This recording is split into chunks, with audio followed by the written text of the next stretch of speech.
딱 반발 더 깊게 들어가는 뉴스 프레스룸입니다. 3개월 뒤인 11월 24일부턴 식당, 카페 내에서 모든 일회용품 사용이 금지된다고 합니다. 이 플라스틱 컵뿐만 아니라 종이컵도 안 되고요. 지금은 돈을 주면 살 수 있는 비닐봉투, 쇼핑백 아예 살 수 없다고 하는데요. 3개월 기다리지 마시고 미리미리 텀블러, 장바구니 갖고 다니는 건 어떨까 제안을 해봅니다. 프레스룸 지금 시작합니다. 잠시 후 프레스룸에 민주당 당권주자 박용진 의원이 찾아옵니다. 어제 민주당의 당원 개정안이 부결된 이변에 대해 직접 들어보겠습니다. 국민의힘이 오늘부터 이틀간 윤석열 정부 출범 뒤 첫 연찬회를 엽니다. 임기 초 국정과제와 전당대회 시점 등 여러 현안을 논의할 것으로 보이는데요. 윤석열 대통령의 직접 참석 여부도 눈길이 쏠리고 있습니다. 이 소식 잠시 후 짚어봅니다. 수원 새 모녀의 장례식이 공영 장례로 이틀째 치러지고 있습니다. 이 위패만 모시고 영정 사진은 없는 빈소 모습도 공개됐는데 왜일까요? 잠시 뒤 알아봅니다.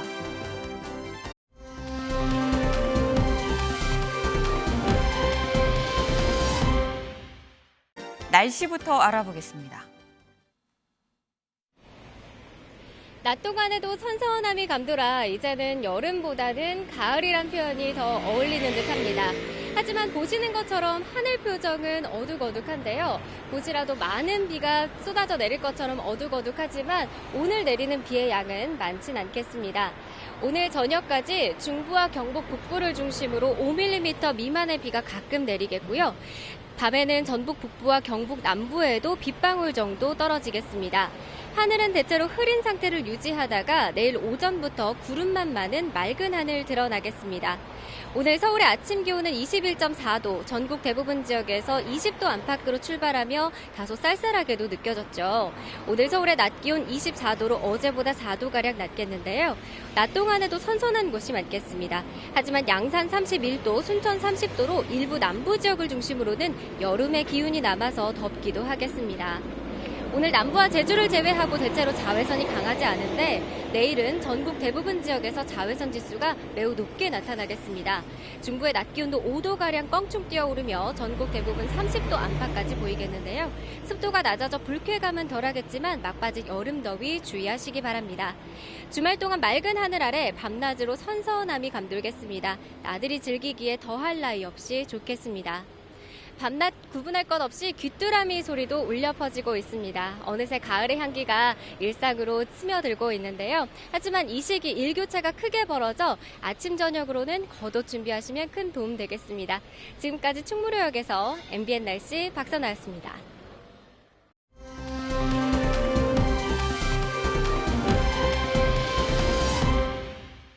네, 오늘의 첫 번째 코너 프레스룸에 온다입니다. 오늘 저희 프레스룸을 찾아주신 분 지금 사실 1분 1초가 정말 부족한데 여기를 찾아주셨습니다. 지금 민주당의 당권 후보죠. 박용진 의원님 모셨습니다. 안녕하세요. 네, 안녕하세요. 네, 먼저 얘기를 시작하기 전에 박 의원님이 여기 나오신다고 하면 정말 많은 분들이 볼 것 같아서 저희가 한마디를 드리면 인터뷰를 일용하실 때 이 꼭 MBN과의 인터뷰가 아니라 MBN 프레스룸과의 인터뷰라고 인용을 꼭 출처를 밝혀주시기를 부탁을 드리면서 얘기를 좀 시작을 해보겠습니다. 어제 대이변이 있었습니다. 네, 이 당원 개정안이 부결이 됐는데 어제 이 소통관에 내려와서 이 말씀을 하시면서 내가 가결이 될 줄 알고 입장문을 쓰고 있었는데 깜짝 놀라서 지금 이렇게 내려왔다, 좀 급하게 해서 내려왔다 말씀을 하셨어요. 원래는 뭐라고 쓰고 계셨던 거예요, 그럼? 이런 논란에도 불구하고 이제 당원 개정안이 통과가 되었다. 그러나 앞으로의 과제는 이렇다. 네. 특히나 그 당의 최고 의결 기구로 권리당원 전원 투표를 도입을 하면서 네. 우리 국민들의 민주주의 상식, 국민 투표도 그렇게 하죠. 과반 이상이 참여해서 과반 이상의 찬성을 득해야 이게 이제 투표가 성립이 되는 건데 30%만 하도록 되어 있거든요. 이거 바꿔야 된다. 그래야 민주주의의 기본적인 상식과 부합한다. 요거였고 이것 때문에 제가 반대를 했거든요. 이것 때문에 반대를 했고 또 우리 그 국회의원들도 모르고 박용진도 모르고 이재명도 잘 모르는 이런 중대한 당의 그 기구의 변경, 역할의 변경, 네. 대의 제도의 무력화 이런 것이 이게 갑자기 도입돼도 되냐?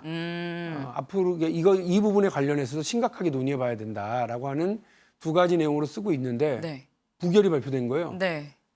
깜짝 놀랐죠. 그냥 깜짝 놀랐죠. 로 짧게 좀 말씀을 해주셨는데 네. 제가 이걸 뭐라고 쓰고 계셨냐라고 여쭤본 이유가 민주당 내에 이 민주주의가 살아 있다라는 네. 거 아니겠느냐라고 어제 말씀을 하셨어요. 예. 그러면은 가결이 됐으면 민주당 내의 민주주의는 죽은 겁니까? 상당히 심각한 문제죠. 왜냐하면 생각을 해보십시오. 국회보다 더 높은 단위의 뭐 국민들의 의사를 확인할 수 있는 방법. 네, 그게 사실은 국민투표거든요. 네, 네. 그런데 거의 가장 마지막이죠. 그렇죠. 국민투표를 발의하는 것도 상당히 어렵게들 만들어 놨잖아요. 근데 그 국민투표는 어쨌든 국민 전체의 절반이 참여하는데 민주당의 민주주의는 30%만 참여하면 된다. 그러면 그 30% 안에서도 한 16.7% 정도만 그 동의하면 되는 거니까 네. 실제로는 강경한 목소리 혹은 조직된 소수가 다수의 의견을 대체할 수 있는 네. 이렇게 끌려다닐 수 있는 위험이 있죠. 이 부분을 지적을 한 거고요. 그래서 네. 제가 부결을 강력하게 촉구했고 근데 실제로 부결될 거라고 생각은 못했죠. 민주당 역사에 그런 적이 한 번도 없거든요. 처음이에요. 네, 근데 그거를 제가 부결을 촉구하기 시작한 게 네. 사실은 화요일 날이었어요. 바로 하루 전날. 네, 네. 화요일 날 오후 이렇게 밤에 네. 기억하시는지 모르겠는데 마지막 방송 토론이 밤 10시 반에 네. 있었거든요. 네. 거기에서 제가 공개적으로 얘기했어요. 부결시켜 주십시오. 네네. 그리고 그 다음 날 아침에 SNS로. 네, SNS로도 올리고 중앙위원들에게 문자도 뿌렸죠. 그럼에도 불구하고 뭐 저 부결될 거라고 생각도 못했죠. 그 문자의 위력 아니에요? 혹시? 근데 566명이더라고요. 네. 중앙위원 전체가. 근데 네. 제가 알고 있는 국회의원, 지역위원장, 그다음에 기초자치단체장 등의 수는 380명 정도 수준이었기 때문에 네네. 그 바깥에 한 뭐 그 180명 정도는 전혀 몰랐죠 누군지. 그러니까 그분들은 저 박용진한테 문자도 안 받은 채였고 네. 만일에 공개 토론이 벌어졌고 또 대면 중앙위원회가 열렸더라면 더 큰 차이로 아마 부결됐을 거라고 생각합니다. 그렇군요. 이 어제 그렇게 해서 이 당원 개정안이 부결이 됐습니다만 지금 현재 이 오후 3시부터 한 30분 정도 지금 지난 상황인데 당무위가 지금 진행이 되고 있습니다. 또 굉장히 신속하게 바로 당무위를 열고 내일 또 이 중앙위를 또 연다고 하는데 당원 80조 그러니까 뭐 이 기소되면 직무를 정지하는 당원 80조만 수정해서 통과를 시킨다고 하는데 이걸 두고 절차에 좀 어긋나는 거 아니냐, 절차적 하자가 있다라는 지적도 나옵니다. 어떻게 보세요? 그걸 의원총회에 가서 제가 그 말씀을 또 드렸어요. 아니 우리 당원 당규에는 네. 5일 전에 중앙위원회 장소와 일시를 공지하도록 되어 있어요. 네. 근데 그렇게 5일을 못 지키는 것 아닙니까? 일단 내일 만일 열리게 되면 네. 다만 단서 조항에 당무위원회가 그 긴급을 요하는 상황이라고 판단할 때는 다시 달리 정할 수 있다고 되어 네, 있어요. 네. 근데 긴급을 요하는 조건이 뭐냐 지금 오늘 물어봤죠. 네. 그리고 왜 또 다 똑같이 그 부결된 안건 중에 하나만 삭제하고 나머지는 다 다시 그대로 올리는 거냐. 네. 이 전체가 부결된 건데 이것도 절차적으로 미비한 거 아니냐. 그리고 똑같이 찬반 투표만 하는 그런 비대면 온라인 중앙위원회를 또 열겠다는 말이냐. 네. 대면으로 해달라. 그게 맞다. 합리적이죠. 박용진 의견이. 그러니까 이렇게 주장을 했는데 네. 이제 시간이 별로 없다. 또 이제 그 말씀이시고 그리고 무슨 시간이 없다는 걸까요, 구체적으로? 이게 이제 전당대회가 일요일날 잡혀 있으니 거기에 맞춰서 당원 개정안을 마련해서 올라가려면 뭐 다른 절차 과정보다 좀 급하게 지금 진행해야 되는 거다. 그리고 제가 물었습니다. 왜 이 안건을 이미 부결됐는데 현 네. 비대위가 올렸다 부결됐는데 왜 차기 지도부에게 넘기지 않고 현 비대위가 계속 이거를 관철시키려고 하십니까? 네, 네. 그랬더니 정치적인 판단이다. 정무적 판단이다. 그러니까 여기서 이해해달라, 말하는 이제 정무적인 이러는 겁니다. 판단은 뭐라고 볼 수 있는 걸까요? 정확하게 알 수는 없죠. 제가 뭐 예단해서 공개적으로 말씀드릴 수는 없는데 차기 지도부에게 부담을 넘기지 않겠다고 하는 그런 의사 아니었을까 싶습니다. 저는 네. 비대위가 네. 자신이 자신들이 추진해왔던 일을 깔끔하게 마무리하고 싶어하는 네. 그 의중도 이해 못하는 바는 아니에요. 네. 그러나 어쨌든 무리하고 있다. 음. 절차적으로도 무리한 거 아니냐. 이 지적을 제가 한 거고 네. 이렇게 가는 게 그러면 차기 지도부에게는 홀가분한 일일까? 이 부분도 조금 의문스럽긴 합니다. 네. 이 제가 지금 뭐 그럼 그 정무적인 부분이 대체 무엇일까를 여쭤봤었는데 이게 지금 뭐 당원 80조도 그렇고 당원 14조, 그러니까 권리당원 전원 투표 부분도 그렇고 사실 이런 이 두 가지가 이재명 의원의 방탄용으로 쓰이게 되는 거 아니냐라는 어떤 그런 비판이 있었었거든요. 이게 이재명 의원의 방탄용으로 쓰일 수 있다라는 시각에 대해서는 동의하세요? 80조는 그렇게 쓰일 수 있다고 보실 수 있겠습니다만 네. 80조도 사실은 원래 싹 개정하려고 그랬던 걸 저와 의원님들이 의총에서 막아선 거죠. 네네. 그리고 그거를 우상호 비대위가 수용해서 네. 일항은 그대로 두고 다만 이 정무적 판단을 하는 단위를 윤리심판원이냐 거기보다는 정치적 판단을 해야 되는 것이니까 당무위원회로 변경하자. 네. 그 부분만 그냥 남긴 거예요. 그러니까 부정부패와 뇌물로 기소된 사람, 당직자에 대해서는 당무를 정지한다라고 하는 조항은 살아 있는 거죠. 네. 그러니까 이 조항은 살려 있으니까 그렇고 14조는 그렇죠. 당 대표가 된 사람이 그 강력한 팬덤층을 가지고 있으면 네. 마음대로 일을 할 수가 있는 되게 독소 조항이 될 수는 있죠. 네. 그러나 이게 방탄 조항이 되기는 뭐 이렇게 표현하기 쉽지 않고 저는 기본적으로 우상호 비대위원장하고 네. 또 뭐 이 조항을 이렇게 만들었다고 스스로 얘기를 한 그 이제 조승래 전략기획위원장의 그 말을 신뢰를 해요. 이재명 의원을 위해서 만든 조항이 아니다. 14조는 신설 조항은 그렇기 때문에 이 부분에 대해서 삭제하고 하려고 그러는데 어쨌든 저는 민주적인 절차에 있어서 심대한 절차와 내용에서 문제가 있다고 지적을 했고 그게 부결됐기 때문에 네. 저는 정치적으로는 그 박용진과 함께 했었던 많은 의원들이 네. 이 부분에 있어서는 승리했다 이렇게 생각을 해요. 그러나 이제 80조 관련해서도 역시 다시 올라가면 되는 거 아니에요? 80조? 80조도 그러니까 아까 말씀드린 것처럼 완전 수정을 하려고 그랬다가 네. 그 중요 조항을 남겨놨기 때문에 저희로서는 이 부분과 관련해서도 특별히 이 내용에 대해서 따로 더 논의하고 이럴 건 아니에요. 다만 제가 아까 말씀드린 것처럼 네. 어제 부결됐는데 바로 그냥 우당탕탕 그 중앙위원회 5일 규정도 지키지 않으면서 해야 될 그런 중요한 사안이 뭐냐. 네. 근데 그 답은 아직 못 들었으니까 그건 모르겠어요. 그러나 그냥 유추해 보건대 네. 지금의 비대위가 내 손으로 마무리하고 싶다 하던 일 그렇게 얘기하는 거라고 그러면 참 이해 못할 인간적으로 이해 못할 바는 아닙니다만 네. 이 과정을 놓고도 뒤에 차기 지도부에게 오히려 부담이 될 수 있겠구나라는 게 제 생각입니다. 네. 이 전당대회가 이제 뭐 거의 이제 끝이 보이는 그런 상황입니다. 이제 뭐 27일 모레인가요? 서울 경기 투표만 남아 있고 이제 대의원 투표는 아직 뭐 오픈하지 않은 지금 그런 상황인 건데 지금 현재 상황에선 사실 표차가 좀 납니다. 서울 경기에서 회복할 수 있다고 보세요? 제가 이 바쁜 시간에 왜 프레스룸에 온다에 말했습니까? 지금 네. 이 방송 보고 계시는 네. 우리 시청자분들 중에 네. 꼭 당원 계십니까? 혹은 주변에 내가 권리당원이라고 주장하시는 분들 계십니까? 그럼 그분들한테 핸드폰으로 02850인가 890인가로 온 그 번호를 놓치지 마시라고. 그러니까 서울과 경기는요. 어제는 온라인 투표, 본인이 직접 들어가서 네, 했어야 네. 되는 온라인 투표가 있었고 한 20%대 초반대 네. 온라인 투표가 진행이 됐고요. 오늘 내일 그 아까 말씀드렸던 서울 02-850, 890 그 번호로 약한 오는 모습 보이시면 곤란한데. 네, 그 번호로 오는 번호를 ARS 번호를 놓치시면 네. 안 돼요. 네. 아, 이게 스팸인가 보다. 그러지 마시고 아하. 받아서 투표해 주십시오. 누구한테? 박용진에게 해 주십시오. 그러면 제가 약속드립니다. 대반전, 9회 말 투아웃부터 시작되는 야구, 또 우리 뭐 8회 약속 네. 있잖아요. 네. 약속 홈런. 제가 장담하겠습니다. 우리 서울과 경기에 계시는 우리 권리당원분들 꼭 투표해 주십시오. 자기가 권리당원이라고 주장하는 분들이 주변 친구에 계십니까? 가족에 계십니까? 그분들에게도 지금 빨리 전화하세요. 혹은 전화 받으세요. 저희 시청자분들이 해주십시오. 이 선관위 선거 방송인가라고 착각을 아주 딱 정면으로 지금 카메라를 보고 홍보를 하셨어요. 지금 당대표를 향한 이 박 의원님의 의지를 저희가 또 유튜브에서 찾아볼 수 있었습니다. 그 모습 잠깐 보고 올까요? 강북을에서 5선 할 때 꼴랑 당대표 한 번 해보기. 선택은? 당대표 한번 해야지. 그래 올라가는 거지.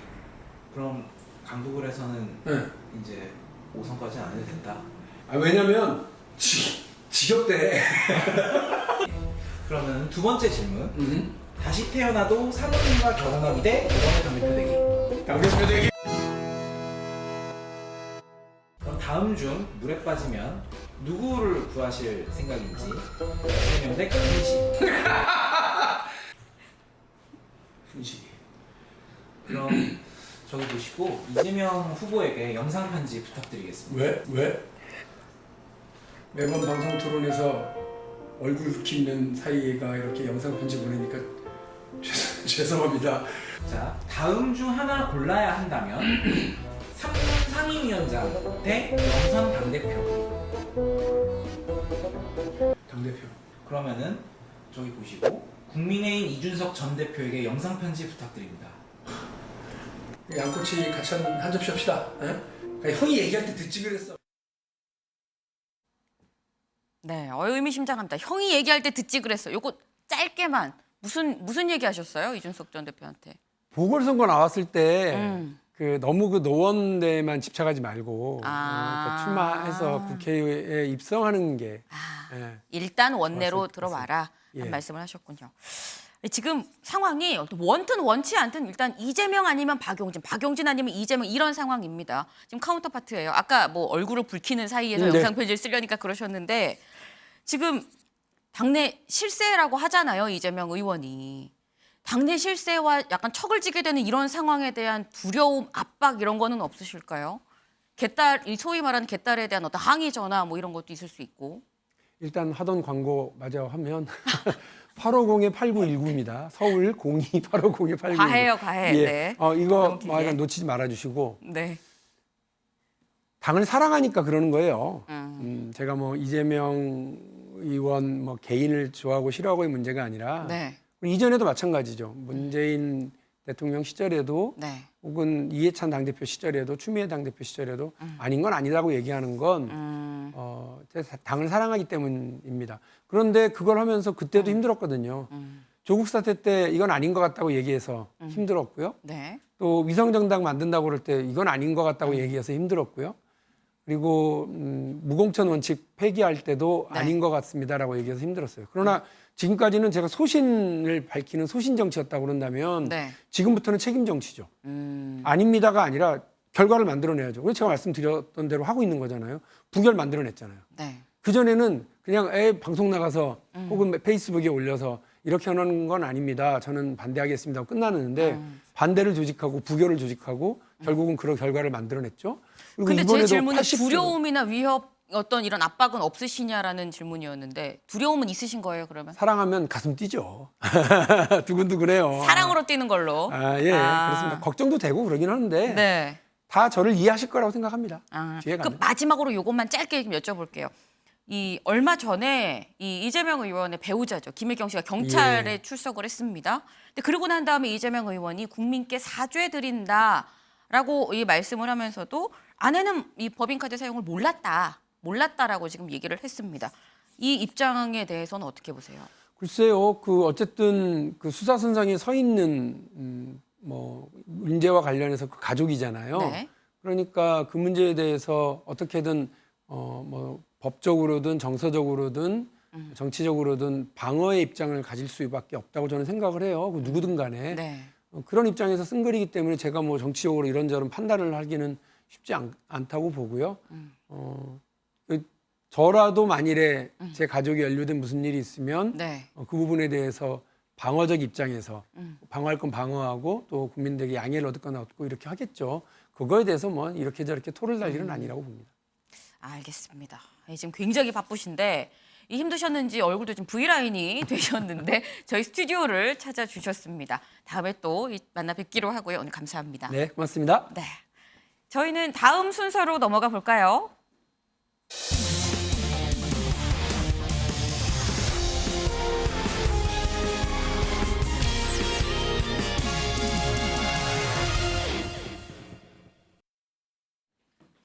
즐거운 큐시트웨이 시간입니다. 오늘의 첫 번째 소식 김현 기자가 준비했죠? 네, 그렇습니다. 첫 번째 아이템, 이준석 리스크 속 국민의힘 첫 연찬회 윤석열 대통령 직접 참석 하나입니다. 국민의힘 오늘부터 1박 2일 일정으로요. 윤석열 정부 출범 후 첫 연찬회를 지금 진행을 하고 있습니다. 조금 전인 오후 2시부터 이제 네. 시작이 됐는데요. 이번 연찬회 이 비대위가 공식 출범을 하면서 이준석 대표가 자동으로 해임된 지 9일 만이고요. 연찬회는 이 국민의힘 소속 의원 115명, 그리고 장차관 42명, 외청장 20명까지 총 출동을 한 상황입니다. 여권의 이 핵심 인사들이 한자리에 모여서 네. 여러 가지 이제 정치 현안에 대해서 논의를 할 것으로 보이는데요. 네. 이 연찬회에 임하는 이 국민의힘 의원들의 각오 직접 들어보겠습니다. 2022년 국회의원 연찬회를 의원님들의 큰 박수와 환호로 시작하겠습니다.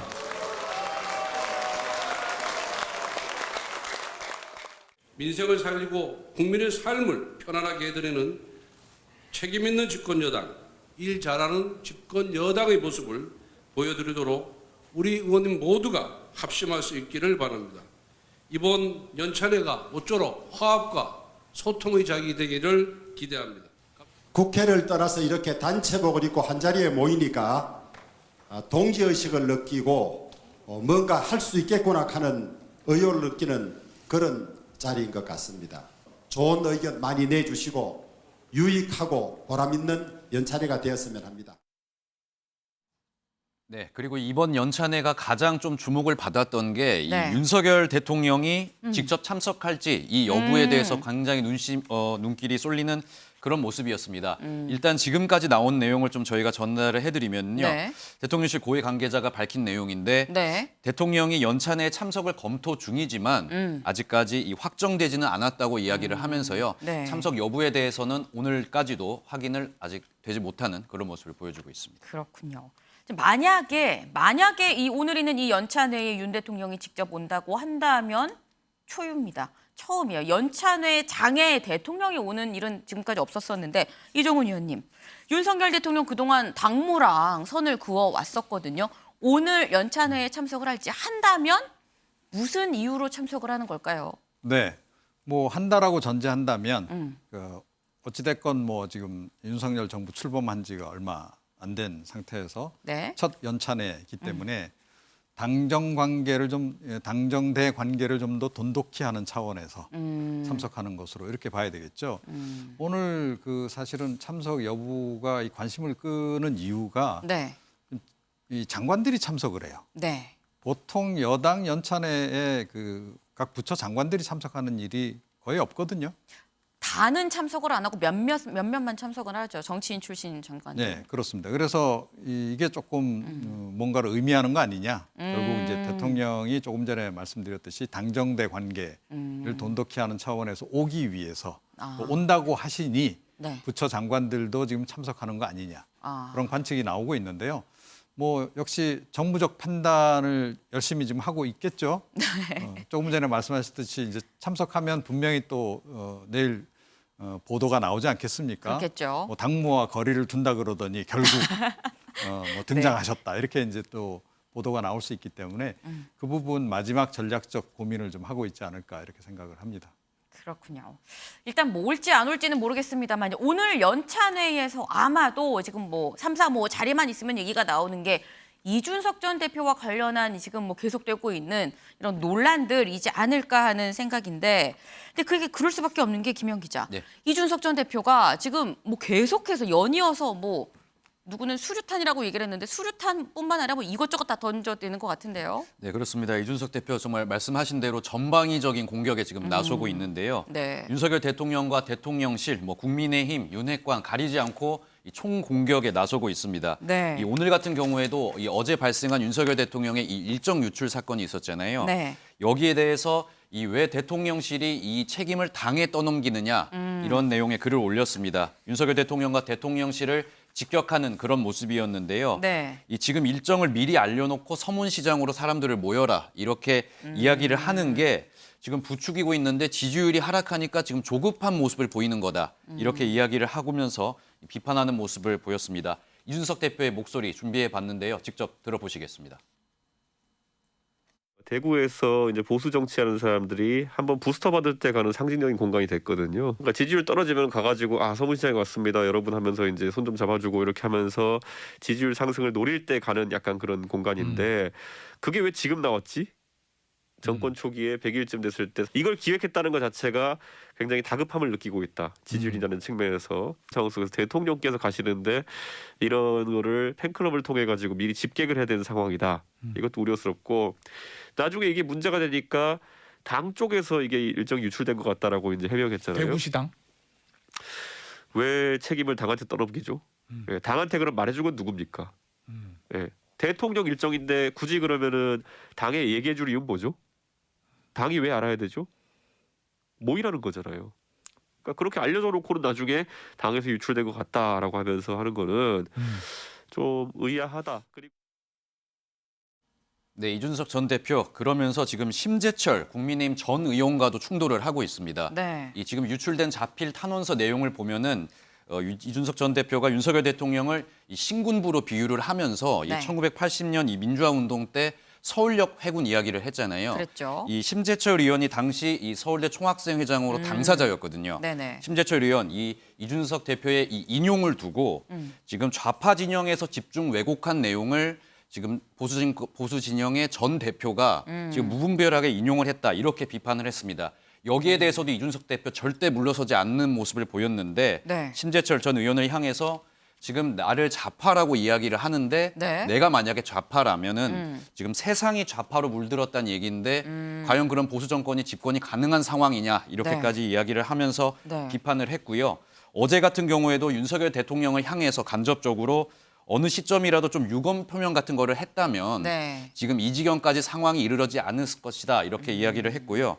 윤핵관들을 겨냥해서는 이 사성간호라는 단어를 언급했습니다. 삼성간호까지는 나왔었는데. 그렇습니다. 한 단계 또 진화를 해서 사성간호, 네 개의 성을 가진 종놈이다 이런 과격한 표현까지 써가면서요. 강도 높게 비판하는 모습 보였습니다.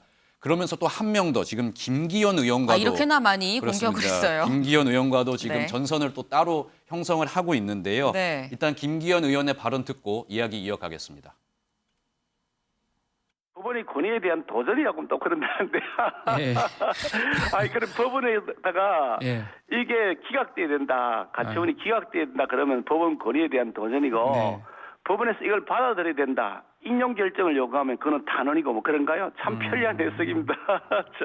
알겠습니다. 하도 어이가 없어서 그냥 웃고 맙니다. 알겠습니다. 자, 탄원서 유출 경로도 지금 논란이 되고 있는데. 유출한 용어도 틀렸고요.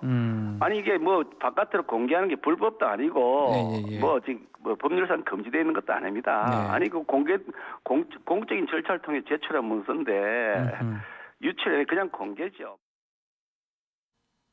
네, 김기현 의원 앞서 들으신 것처럼 이 자필 탄원서 유출도 아니고 공개도 불법이 아니다 이렇게 네. 이야기를 했습니다. 이 부분도 이준석 대표 절대 지나가지 않았는데요. 네. 지금 이 발언을 좀 들어보니까 이쪽에서 유출한 게 맞는 것 같다 이야기를 하면서요. 지금 유출 이 자체에 대한 이 주장보다 유출해도 뭐가 문제냐 이런 문제로 지금 어떤 프레임을 좀 옮겨가고 있는 것 같다 이렇게 이야기를 하면서 지금 탄원서 언론에 유출하는 거는 전무후무한 이야기를 하면서 계속적으로 이 불법이라는 내용을 주장을 하고 있는 상황입니다. 네. 김성환 위원님. 사실 이 처음에 자필 탄원서가 공개가 됐을 때 그 내용 자체가 굉장히 좀 휘발성이 있어서 논란이 커지겠다 싶었는데 약간 지금 논란은 유출이냐 아니냐 이쪽으로 좀 프레임이 실제로 옮겨가고 있는 게 아닌가 싶어요. 지금 뭐 공작과 역공작이 막 난무하는 이런 상황이 아닐까 그런 생각이 드는데요. 네. 그러니까 지금 본말이 전도되고 있는 거죠. 어찌 보면 탄원서라고 하는 건 뭐 누구나 재판을 받기 전에 낼 수도 있거든요. 네. 그리고 선처를 바라거나 아니면 자신과 관련해서 유리하게 재판을 이끌어달라고 재판부에 탄원하는 거잖아요. 네. 근데 그 내용이 지금 공개가 됐다는 게 오히려 더 큰 논란을 불러일으켰던 건데, 그러니까 뭐 이를테면 절대자라고 하는 표현을 사용했다. 윤석열 대통령을 향해서 암시한 거죠. 어찌 보면 네네. 콕 찍어서 얘기한 건 아니니까. 그리고 더 심각하게 받아들인 것은 일종의 뒷거래를 시도했다고 한다거나 아니면 경찰 수사를 무마해 주려고 하는 것처럼 절대자 가까이에 있는 누군가가 자신한테 제안했다. 뭐 이런 내용이잖아요. 네. 근데 지금 이해관계가 서로 맞아떨어지는 것 같아요. 제가 보니까. 국민의힘에서는 이준석 대표가 생각하기로는 뭔가 의도적으로 이 탄원서를 공개를 했다고 한다면 네.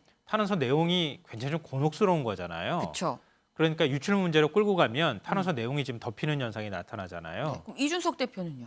이준석 대표 입장에서는 애초부터 사실은 역공작을 통해서 나를 지금 뭔가 궁지로 몰아넣고 있다. 이 프레임을 먼저 제기했던 쪽이 이준석 대표였단 말이에요. 네네. 그러니까 탄원서 내용에 대해서 이준석 대표가 탄원서 내용을 이렇게 씀으로 인해서 당이 오히려 더 시끄러워졌고 그리고 이준석 대표가 뭐 자신이 스스로 만든 대통령을 절대자라고 표현하는 사실 어찌 보면 금도를 넘어서는 행위를 했다고 하는 공격이 쏟아지는 거잖아요. 이준석 대표는 오히려 공격을 당하는 쪽에 해당이 된단 말이에요. 탄원서를 쓴 당사자이기도 하지만 공격을 당하는 당사자이기도 하기 때문에 네. 이준석 대표는 어떻게 해서든 지금 방어를 해야 되는 입장이란 말이에요. 네네. 그러니까 그런 관점으로 해석을 하면 이준석 대표가 유출 논란을 제기한 것은 의도성 있게 이렇게 나를 공격하기 위해서 탄원서를 입수해서 공격을 하고 있다. 이런 얘기를 하고 있는 거니까 네. 발언의 그러니까 내용의 결이 좀 다른 거죠.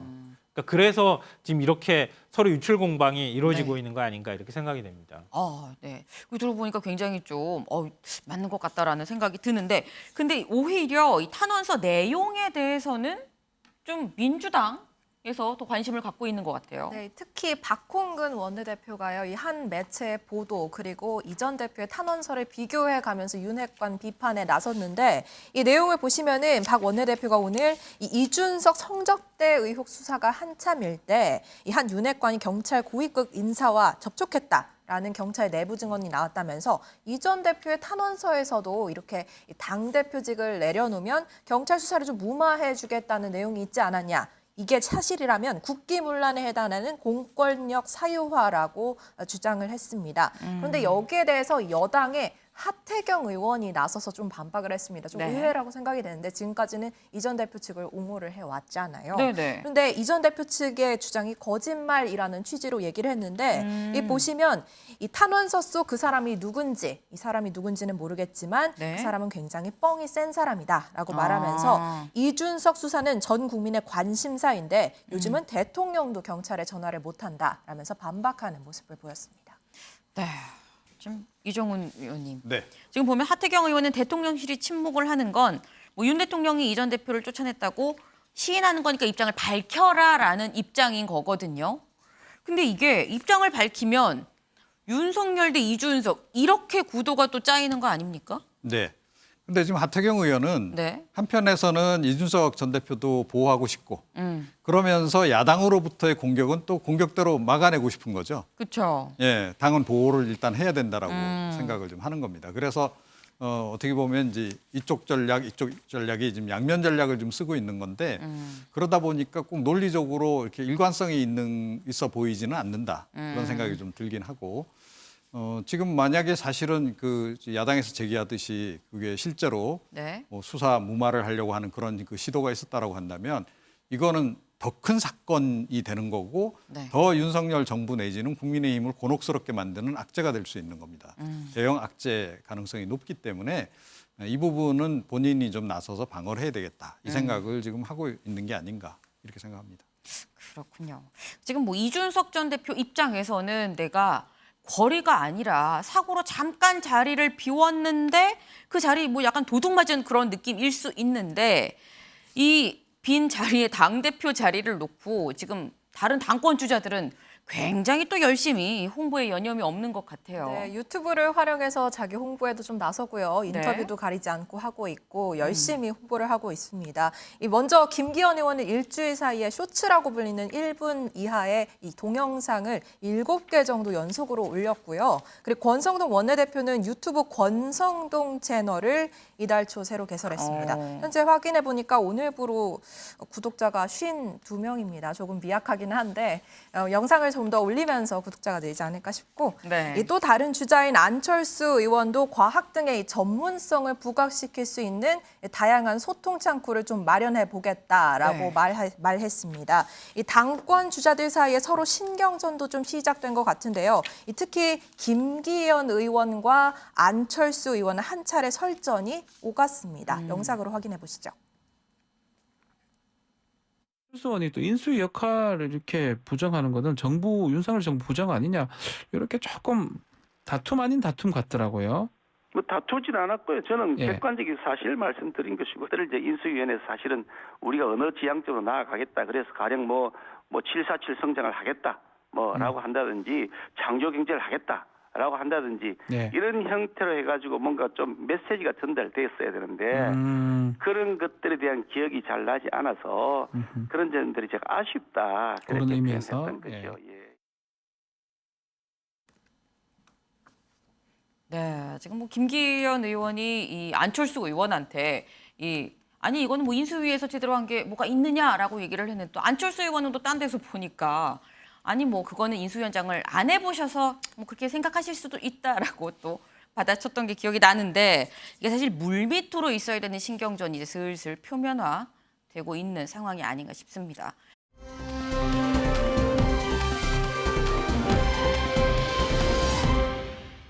다음 소식은 유호정 기자가 준비했네요. 네, 두 번째 아이템은 이 대외비 유출 논란 속 이 수해복구 미담 알려져입니다.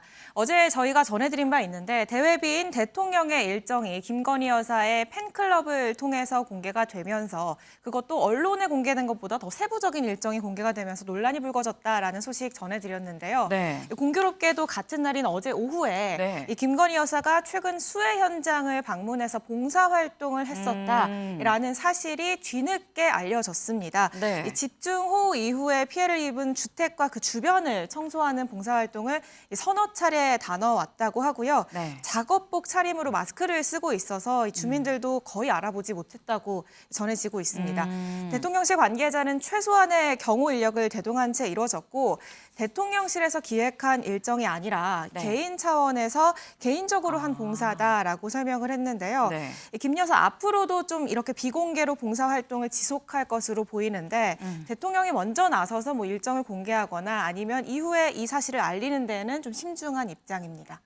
그렇군요. 참 좋은 일이고 미담인데 이 미담이 알려지기 전에 이 대외비 유출 논란이 좀 컸었기 때문에 미담이 좀 가려지는 지금 그런 상황인 것 같기도 합니다. 네, 대통령실 안팎에서는 허탈하다라는 반응들이 감지가 되고 있는데요. 게다가 최근 2주간 대통령실 분위기를 보면은 네. 대통령실 안간힘 속에서 이 대통령의 지지율이 일단 하락을 멈추고 소폭이지만 반등하는 모습을 상승세라고 했었죠. 네, 분위기였거든요. 네. 그런데 여기에 또 이렇게 논란이 터지면서 사실 대통령의 대외비 일정이 외부에 유출되는 건 대통령실 자체로도 이제 중대하게 살펴봐야 할 문제인데 또 그 유출 채널이 김건희 여사의 팬클럽이었다라는 점에서 아쉬운 목소리들이 나오고 있습니다. 이미 유출 문제가 전례가 있었던 만큼 네. 왜 비슷한 논란을 재발을 대비하지 못했냐 이런 자성의 목소리가 들려옵니다. 네. 일단 뭐 발생한 문제에 대해서는 좀 확실하게 좀 대비를 해야 될 텐데 어제 대통령실이 얘기를 한 게 이 대외비 유출 논란에 조사를 해보겠습니다라고 얘기를 했었거든요. 김영 기자. 네. 조사를 해봐서 뭐가 좀 나왔을까요? 네, 일단 경호처에서 이 조사에 나섰는데 이 자세한 내용은 알려지지 않았지만 일단 네. 지금까지 확인된 내용은 이 게시자가 이 국민의힘 당원인 것으로 지금 확인이 되고 있습니다.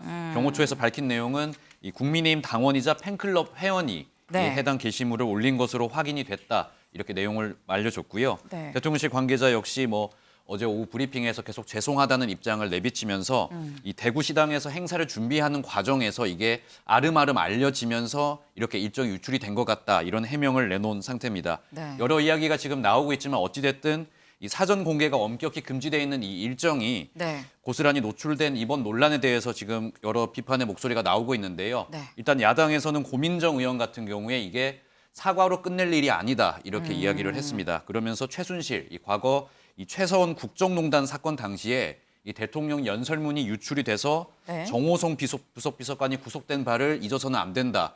당시와 좀 비유를 했고요. 네. 즉 국민의힘에서도 지금 우려의 목소리가 나오고 있는데 네. 정우택 국민의힘 의원 같은 경우에는 이 근본적으로 팬카페를 좀 해체하는 게 낫지 않냐. 이 다음에도 이런 일이 터지면 이 윤석열 정부의 정말 치명타가 될 수 있다. 이런 우려의 뜻을 전하는 모습을 보였습니다. 지금 팬클럽이랑 관련해서 지금 반복해서 뭔가 이 논란이 빚어지고 있는 그런 상황입니다. 그런데 뭐 통상 연예인 팬클럽을 보면 이 팬클럽에 올라오는 내용들이 거의 약간 뭐 파파라치 수준으로 굉장히 좀 세밀하고 디테일한 부분까지 사적인 내용까지 올라오는 경우가 있는데 김성환 위원님 지금 뭐 제2부속실 신설을 해야 되는 거 아니냐라는 게 뭐 대안처럼 얘기가 되고 있긴 합니다만 그럼 제2부속실이 있으면 팬클럽이 있어도 이런 일이 안 벌어지는 걸까라는 생각이 들기도 하고요. 일단 과거에 영부인 팬클럽 있다는 얘기 들어보신 적이 있으세요? 없죠. 홍준표 시장도 그렇게 얘기를 했거든요. 그러니까 대통령의 팬클럽은 있었어요. 네. 뭐 노무현 대통령 때부터 시작해서 팬클럽 없던 대통령은 제가 알기로는 없거든요. 네. 근데 대통령은 국민들에 의해서 선출된 선출직이란 말이에요. 네. 근데 영부인은 그런 자리 아니잖아요. 근데 영부인의 팬클럽이라는 게 있고, 뭐 과거에 이제 팬클럽을 운영했던 변호사는 자신이 언론과 그 기사는 사라졌지만 인터뷰하면서 김건희 여사가 팬클럽 만들어달라고 얘기했다. 이렇게까지 얘기했던 거 아니에요? 그럼 김건희 여사가 어떤 방식으로든 팬클럽에 개입됐다고 하는 건 부인하기 어려운 사실이란 말이에요. 근데 지금 팬클럽을 통해서 자꾸 리스크가 발생하잖아요. 근데 중간에 또 이 전혀 관련이 없고 완전히 연을 끊었다라는 소식도 나왔었거든요. 근데 말은 그렇게 하고 있지만 대통령의 어찌 됐든 간에 뭐 국민의힘 당원 쪽에서 그게 유출이 됐다 하더라도 그 사람이 팬클럽이어서 팬클럽 사이트에다가 거기다가 팬클럽에다가 대통령 공개 일정을 이렇게 막 비공개 일정을 이런 식으로 막 올려놓는 행위들이 발생하잖아요. 네, 네. 그것도 또한 어찌 보면 연원을 거슬러 올라가면 김건희 여사부터 시작됐던 리스크라고 봐야 되는 거죠. 그러면 자발적으로 해체를 하든 아니면 김건희 여사가 나는 관계 끊었습니다 이렇게 말로만 얘기할 게 아니라 팬클럽 더 이상 운영 안 했으면 좋겠다 이렇게 당부를 하든 뭐 권유를 하든 이런 행위가 있어야 되는데 네. 지금 그런 거를 하지 않고 있잖아요. 그러니까 그런 상황에서 뭐 관저공사를 사적으로 아는 업체가 맡았다더라, 사적 채용이 있었다더라, 김건희 여사가 취임식에 초청했다고 하는 극우 유튜버들이 뭐 관련돼 있는 사람이 지금 대통령실에 들어가 있다더라 이렇게 줄줄이 나오고 있는 상황이잖아요. 그 리스크를 어떻게 앞으로 다 감당할 겁니까? 그러니까 제2부속실을 만들려고 하는데 네. 안 만든다고 했기 때문에 안 한다고 지금 하고 있잖아요. 근데 김건희 여사 조용한 내조하겠다고 얘기해놓고 그것도 지금 그렇게 하고 있지 않잖아요. 근데 그거는 왜 신주단지 떠받들듯이 그 약속은 지키고 그 이전에 약속했던 건 왜 또 안 지키는 겁니까? 앞뒤가 안 맞잖아요. 그러니까 김건희 여사가 수해 현장에 가서 남몰래 봉사하고 이런 일을 해도 이게 빛나지 않은 현상이 나타나니까 네. 기존에 있었던 리스크 딱 없애고 그리고 난 다음에 금방 또 이미지 좋아지는 거 아니니까 김건희 여사가 이렇게 남몰래 뭔가 선행을 하든 계속 해나가면서 국민의 마음을 얻어가는 과정이 있어야 되는데 네. 뭐 지금 그게 안 좋은 악재하고 좋은 호재가 막 뒤섞여가지고 국민들은 제대로 좋은 일로 평가를 하고 싶은 마음이 안 생길 것 같습니다. 네. 이 악재와 호재가 뒤섞이다 보니까 이것도 저것도 아닌 상황이다라는 말씀을 주셨습니다. 김건희 여사 관련한 논란이 지금 계속 나오다 보니까 공수처에서 지금 김건희 여사를 수사할 수도 있는 거 아니겠느냐라는 얘기까지 나옵니다. 네, 그렇습니다. 어제 이 김건희 여사의 이 코바나 콘텐츠 직원들과 이 대학원 동기가 네. 지금 대통령실에 채용됐다 이런 논란과 관련해서요. 이 어제 국회 법사위에 참석한 이 김진욱 공수처장이 향해서 이 김건희 여사를 수사할 수 있겠냐 이런 질의가 이어졌습니다. 네. 공수처장이 어떻게 답변을 했는지 저희가 영상으로 준비했습니다. 직접 들어보시죠. 김건희 여사 등을 포함한 특검법도 지금 그 김영민 의원이 대표 발의했는데 공수처가 대통령의 배우자에 대한 수사할 수 있죠? 예, 있습니다. 고발도 돼 있죠?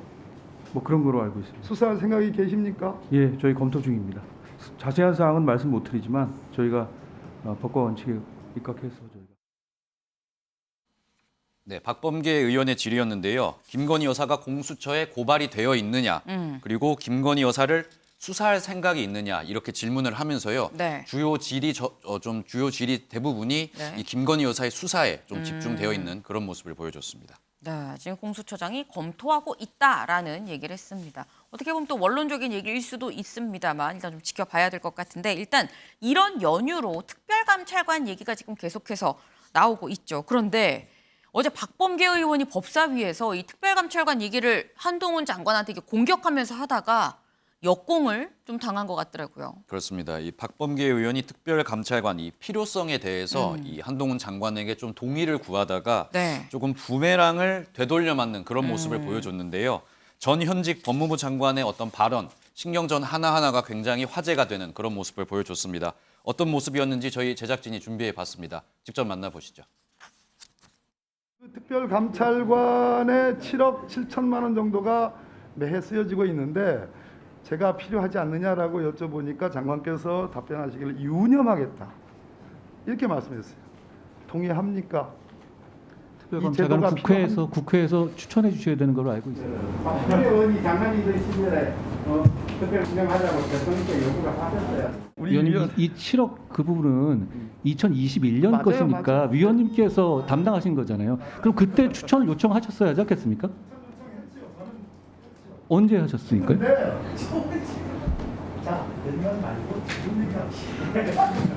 옛날이 없이 어떻게 미래가 있겠습니까? 전례를 보는 것이죠.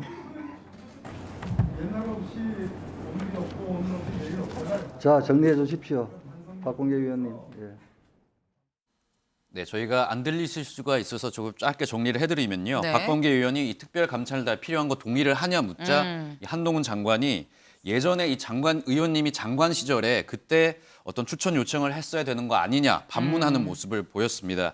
여기에 대해서 이 박범계 전 장관이 네. 추천 요청을 했었다 이렇게 이야기를 하니까 한동훈 장관이 언제 했느냐 이렇게 이야기를 했을 때 박범계 장관이 좀 말문이 막히는 모습을 보였고요. 네. 그때 이제 옛날 얘기하지 말고 지금 얘기하자 이야기를 하니 웃음이 좀 터지는 그런 모습도 보이기도 했습니다.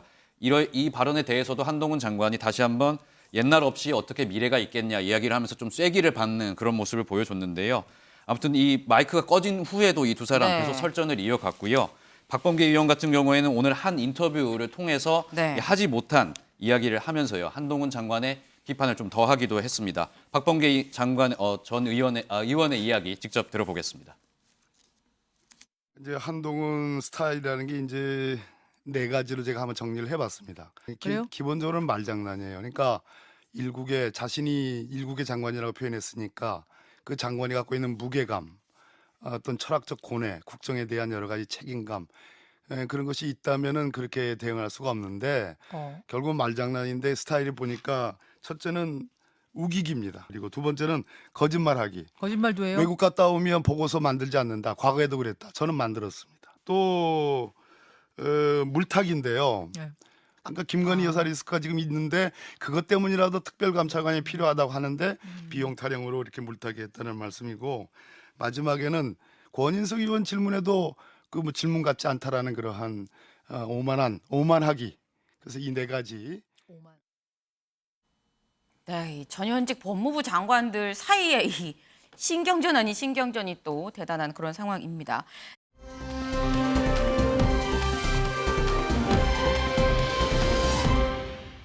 다음 이수아 기자가 준비했죠? 네, 제가 준비한 마지막 소식은요. 제목부터 알려드릴게요. 수원 새 모녀 이 공영 장례식으로 마지막 길까지 쓸쓸입니다. 이 투병과 생활교를 겪었지만 결국 복지 사각지대에 머물면서 숨진 이 수원 새 모녀의 장례식 공영 장례로 현재 치러지고 있습니다. 네. 애초 먼 친척이 시신을 인수해서 좀 장례를 치르겠다라고 했었는데 네. 이 친척도 뭐 장례식 비용도 있고 또 사회적 관심도 있었기 때문에 결국은 포기를 하면서 수원시에서 이 예외 조항을 만들어서 이 사람들 모두 고인들을 무연고자 처리했고요. 네. 그러면서 이 무연고자를 위한 공영 장례 형식으로 현재 진행 중입니다. 이 통상 무연고자의 경우에는 수원시에 물어보니까 원래 하루 정도 빈소를 네. 차렸다가 바로 발인을 진행한다고 했는데 네. 이번에는 세 사람이잖아요. 그리고 또 아까 말했던 것처럼 이슈가 된 만큼 또 조문을 오는 분들이 많을 걸 생각해서 사흘 장을 치르게 됐다는 설명입니다.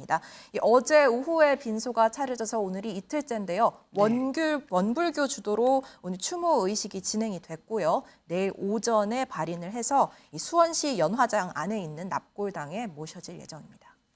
아니 근데 저는 지금 저 모습을 보면서 느끼는 게 이 명패는 있는데 영정 사진이 없어요. 네, 보통 빈소에는 위패와 함께 영정 그쵸. 사진이 있는데 수원시에도 물어봤습니다. 그랬더니 이 먼 친척도 있었지만 이분도 사진이 없었다고 하고 이 사진을 구할 수 있는 방법이 없어서 결국은 위패만 준비하게 됐다는 설명이었습니다. 네. 참 안타까운 사연인데 뭐 그래서 아까 뭐 수원시 측에서도 얘기한 게 사회적 이슈가 됐다라고 했는데 정치인들 조문도 지금 이어지고 있습니다. 네, 일단 오늘 오전에 주호영 국민의힘 비대위원장이 다녀갔습니다. 이 송파 새 모녀 이후에 복지 사각지대가 거의 해소됐다고 생각했는데 이런 일이 또 발생해서 정말 죄송하다라는 말을 남겼고요. 이 관할 지사인 김동연 경기지사도 어제 조문을 갔습니다. 이 눈시울을 붉히는 모습이 담기기도 했는데 이 복지는 권리라면서 정말 힘든 분들은 자신에게 한 라인으로 연락하라라면서 이 010-4419-7722라는 번호를 공개하기도 했습니다. 뭐 직접 응대는 아니지만 경기도 직원들이 전화를 받고 있다고 합니다. 네. 여기에 더해서 윤석열 대통령도 이 사건이 알려진 직후에 출근길에 이 사건을 직접 언급하며 특단의 대책을 마련하겠다라고 언급을 했는데요. 이 모습까지 함께 보고 오시죠. 수원의 한 다세대 주택에서 그 세 모녀가 중증 질환과 또 극심한 채무에 참 어려운 삶을 이어가면서 고통스러운 그 삶을 마감한 기사를 다들 보셨을 겁니다. 이 복지 정보 시스템도 제대로 작동이 안 되는 그런 그 주거지를 이렇게 이전해서 사시는 분들에 대해서 어떤 특단의 조치가 필요할 것입니다. 이런 일들이 또다시 발생하지 않도록 대통령으로서 어려운 국민들을 좀 각별히 살피겠습니다. 네, 지금 윤 대통령 특단의 조치를 얘기를 했습니다. 유호정 기자. 지금 아까 윤 대통령도 얘기를 했습니다. 복지 사각지대였었어요. 네, 이 세 모녀가 생활고에 시달리다 극단적 선택을 한 일, 지난 2014년에도 있었습니다. 네. 당시에 송파구 세 모녀 사건으로 알려졌었는데 그 이후로 정부가 위기 가구를 찾아내서 지원하겠다. 복지 사각지대 발굴 시스템을 계속해서 발표를 했지만 이런 비극을 막지 못한 상황입니다. 네. 일단 정부가 단전, 단수, 건보료 체납 등 이런 34가지의 위험 신호들을 포착을 하면은 상위 2~3% 고위험군을 선별해서 지자체에 통보를 하도록 되어 있는데요. 네네. 이번 새 모녀는 16개월 동안 건강보험료가 연체가 됐지만 네. 지자체에 8차례 통보가 된 이후에 복지 위험군으로는 분류가 되지 않았습니다. 이 때문에 이 민증상 거주지의 담당 공무원이 방문을 하긴 했습니다만 네네. 이게 거주지를 제대로 신고하지 않아서 실제 살고 있는 해당 지자체에서는 이 같은 사실을 알지 못했다라고 얘기를 하고요. 또 복지급여 뭐 상담을 하거나 아니면 이런 급여를 신청한 전례도 없어서 연락처가 없어서 지자체가 추가적으로 더 찾아보지 못했다라는 설명을 내놓고 있는 상황입니다. 때문에 정부는 좀 앞으로 1년 이상 체납자에 대해서 추적 발굴하겠다 이런 방안들을 검토하고 있습니다. 네, 중요한 건 뭐 슬프고 안타까운 사연 있을 수는 있습니다만 반복되는 거는 굉장히 큰 문제가 아닌가 하는 생각이 듭니다. 오늘의 탑을 좀 정해보도록 하겠습니다. 뭐 죽은 자, 그러니까 이 사자에 대한 태도를 보면 그 사회가 산자, 살아있는 사람들을 어떻게 대하는지 알 수 있다라는 얘기가 있죠. 우리가 이 수원 새 모녀 사건 쉽게 좀 지나쳐서는 안 되는 이유가 아닌가 생각을 해봅니다. 오늘의 탑은 수원 새 모녀 공영 장례로로 결정하도록 하겠습니다.